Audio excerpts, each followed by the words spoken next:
ያደረው ወይም በማርያም ማፀን ውስጥ የተገኘው ከሰማይ በተገኘ ስጋ ነው ወይስ ከሷ ስጋ ነስቷል ብለህ ታምናለህ? እሱን ኖ አቤል ማርያም ስጋ ነስቷል አልነሳም ይለው። ከስጋዋ እኔ ማምነው ከስጋዋን አልነሳም። ኦኬ ታዲያ ኬት ነው ያመጣው?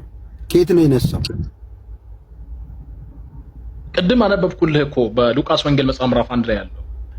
አይ ኬት ነው ኬት ነው ዝርያው ሰውነቱ ኬት ነው? ከየት ነው ነው ያልኩት።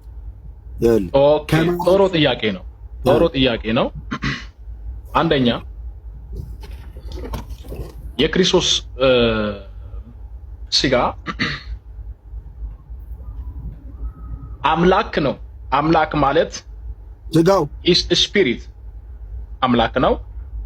በሰው አይምሮና በሰው ኮንተንት ሊመረመርና ይሄ እንዲህ ነው ሊባል የማይችል አምላክ ነው። ስጋ ከየት አመጣላ የማለት ጥያቄ አትችልም። አቅም የለህም ጆን። ከየት መጣ? እሺ በቃ ስጋው አምላክ ነው። አመሰግናለሁ እያለ ያለው እሱ አምላክ ነው። ስጋውን ከየት አመጣ አይባልም። ከየትም ላይ ቆይ ኖ እየነገርኩህ ያለው ቆይ አንድ ልትመረምር አትችልም ነው ያልኩት። ስጋ ቃሉም ስጋ ሆነ ብሎ ስል ምን ማለት ነው? ቆይ ከየትም ሊያመጣው ይችላል፣ ልትመረምረው አትችልም። ከማርያም ግን ምንም ነገር አልወሰደም እያልከን ነው። ስለዚህ ከኛ ጋራ አንድ አይደለም ስጋው። ከኛ ጋር ስጋ ተካፍሏል ወይስ አልተካፈለም? ተካፍሏል። ለብሷል ማለት ምን ማለት ነው ወንድማችን? አማርኛ ችግር ነው ወይስ እኔ ጋር ነው ችግሩ? ለብሷል ማለት ተካፍሏል ማለት ነው ችግሩ። ስለዚህ ተካፍሏል ማለት ነው። ጥሩ።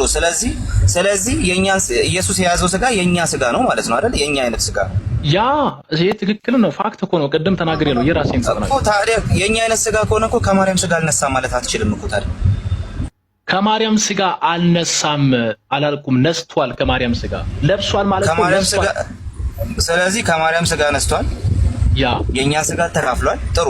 ስለዚህ ከማርያም ስጋ ነስቷል ካል ባጭሩ እያልክ ያለው ከድንግል ማርያም ስጋ ከነሳ ባጭሩ እያልከን ያለው ከማርያም የተካፈለው ዘር አለ ነው። አለቀ።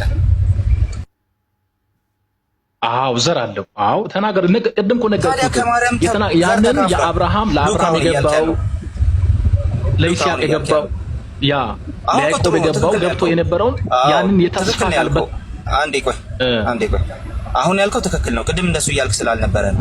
አሁን እኔ ስጠይቅ የመለስከው ምላሽ ትክክል ነው። ቅድም እያልክ የነበረው ከማርያም ዘር ተካፍሏል፣ ትክክል። ከማርያም ስጋ አነስቷል፣ ትክክል። የተካፈለው ስጋ ከኛ ጋር አንድ አይነት ስጋ ነው፣ ትክክል። ከምን በስተቀር ከኃጢአት በስተቀር። ይሄ ያስማማሃል? በትክክል። እሺ አሁን በደንብ